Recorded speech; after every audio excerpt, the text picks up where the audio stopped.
Salut les amis, bienvenue dans cette nouvelle vidéo consacrée aux astuces de programmation WinDev. Et dans cette vidéo là, je vais vous montrer comment enregistrer une image avec la programmation orientée objet, appelée aussi PO. Et pourquoi cette vidéo? En fait, c'est pour permettre à ces utilisateurs là ou à ces développeurs qui commencent la programmation orientée objet, peut-être même d'autres qui le font déjà, mais qui n'ont pas cette astuce, de pouvoir enregistrer leur image. Parce que avec la programmation orientée objet, contrairement à la programmation procédurale, la fonction écran vers source ne prend pas en compte les images qui sont dans la fenêtre. Par contre, avec la programmation procédurale, lorsqu'on fait du data binding, il suffit de faire écran vers fichier et tous nos champs qui sont dans notre fenêtre sont enregistrés automatiquement, ou du moins ils vont vers le fichier et on fait maintenant le code pour enregistrer. Mais avec la programmation orientée objet, c'est tout différent parce que comme j'ai dit tout à l'heure, la fonction écran vers source ne prend pas en compte les images. Alors, comment pouvons-nous procéder pour enregistrer cette image? Je vous fais un petit test avec le projet que j'ai créé là. Donc, je vais faire nouveau. Voici la fiche pour renseigner l'utilisateur. Bon, j'ai mis le code tout simplement sur l'image. Donc, lorsque je clique dessus, on va demander d'ouvrir et de choisir une image. Ok, donc je vais prendre un fichier que j'ai mis précédemment sur mon bureau. Il vient là. Je vais entrer le nom d'utilisateur. Je vais mettre admin pour faire court. Et aussi le mot de passe, je vais taper 4 x 0 tout simplement. Donc j'enregistre. Ok, le voilà dans notre fenêtre. Si je reviens dessus, que je clique, je fais modifier. Si je ne fais aucune action et que je fais enregistrer, on voit que la qualité de l'image n'est pas altérée, contrairement à la fonction décharge image. Donc, je ne vous conseille pas d'utiliser cette fonction-là, décharge image, mais on va voir ensemble quelle est la bonne fonction à utiliser pour pouvoir réaliser cela. Alors, sans plus tarder, on vient dans WinDev et on va voir ensemble ce qu'il faut pour pouvoir procéder à cet enregistrement-là. Donc, vous pouvez constater à deux fenêtres, la fenêtre soi-disant principale qui contient notre tableau et puis la fiche. Et c'est au niveau de la fiche que l'enregistrement se fait. Lorsqu'on ouvre le code avec la touche F2, voici le code de la fenêtre. Et un petit rappel, la vidéo n'a pas pour objectif de vous montrer comment écrire les méthodes en ce qui concerne la PO, mais c'est juste pour vous montrer comment faire l'enregistrement. Alors, si vous avez des difficultés à écrire vos méthodes en programmation orientée objet, n'hésitez pas à laisser des commentaires. On va à présent voir le code pour pouvoir enregistrer notre image. Donc, vous voyez, l'image avec la programmation orientée objet est de type buffer. Donc, c'est une variable du W langage. Donc, c'est lui qui va récupérer notre image. Voici notre image ici, image user. Donc, c'est le buffer qui va récupérer notre image avec la fonction dsauve image PNG et on met en mémoire. Donc, dsauve image PNG en mémoire. Ça, c'est bien évidemment l'instanciation de ma classe qui sert à procéder à mon enregistrement.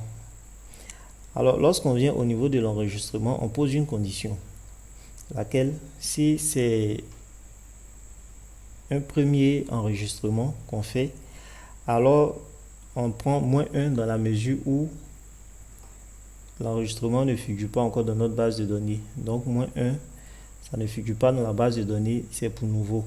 Je suppose que vous savez ça déjà. Alors, contrairement à la programmation procédurale, on ne va pas faire du data binding. On va renseigner par programmation notre fichier de données. Et pour ce faire, vous pouvez voir la variable ici, la variable utilisateur. Je l'ai mis de façon globale dans mon projet. Donc la variable utilisateur qui a pour membre utilisateur qui est le nom utilisateur et puis mot de passe.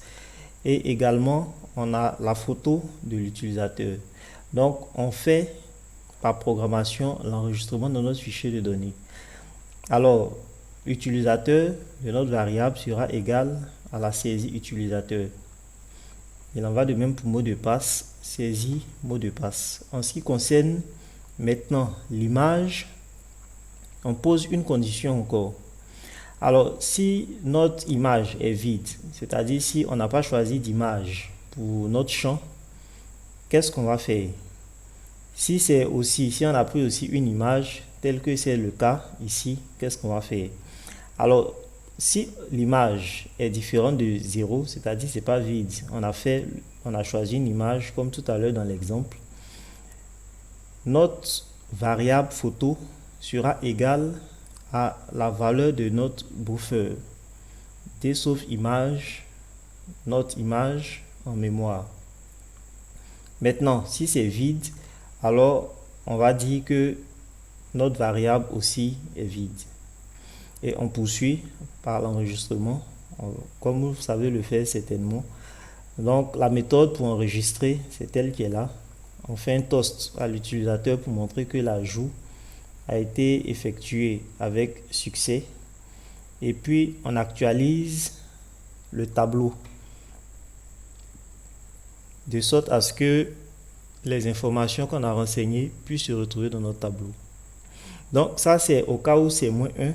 Alors si on n'a pas encore fait d'enregistrement. Maintenant si on a déjà fait un enregistrement, qu'on veut procéder à la modification, on va toujours renseigner les champs par programmation. Donc la variable utilisateur c'est la même chose. Maintenant en ce qui concerne maintenant le champ image, on dit toujours si le champ est différent de 0, qu'est-ce qu'on fait? S'il y a une image dans notre champ, on récupère la valeur qu'on va affecter à notre variable photo.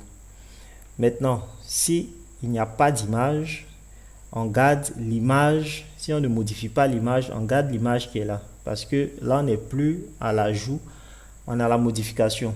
Donc, notre fichier de données est censé avoir reçu une image. Donc, si on ne modifie pas cette dernière image, elle reste l'image conservée. C'est pourquoi on ne va plus mettre vide. Parce que si on met vide, ça va supprimer l'image qui était là. Donc, on va dire à WinDev, il faut garder l'image qui est dans le champ. Maintenant, si on modifie l'image, raison pour laquelle il y a cette fois-ci la même chose qui figurait ici. Donc, si on modifie l'image, notre image sera égale à notre buffer. Alors, lorsqu'on finit d'apporter la modification, on écrit également la variable pour la modification. Pardon, on écrit la méthode pour la modification. On fait un toast. L'utilisateur modifie avec succès. On actualise également notre tableau. Et puis, on a fini pratiquement. Donc, voilà un peu pour actualiser notre table affiche. Donc, on renseigne la variable du tableau qui est égale à celle-là et puis on actualise. Donc, voici un peu le code pour enregistrer votre image. Pour ce qui est de la programmation orientée objet, c'est tout simple, c'est pas difficile. S'il y a des choses que vous n'avez pas comprises dans l'image, n'hésitez pas à laisser un commentaire. Je me ferai le plaisir de vous expliquer davantage. Et si vous avez apprécié également la vidéo, n'hésitez pas à laisser un pouce et à vous abonner à la chaîne pour d'autres tutoriels. Alors, on va faire un dernier petit test et on va se laisser pour une autre vidéo. Donc, utilisateur ajouté avec succès. Voici le nouveau que je viens de créer, admin 1. On les supprime. On demande est-ce qu'on veut supprimer? Oui. Supprimer avec succès.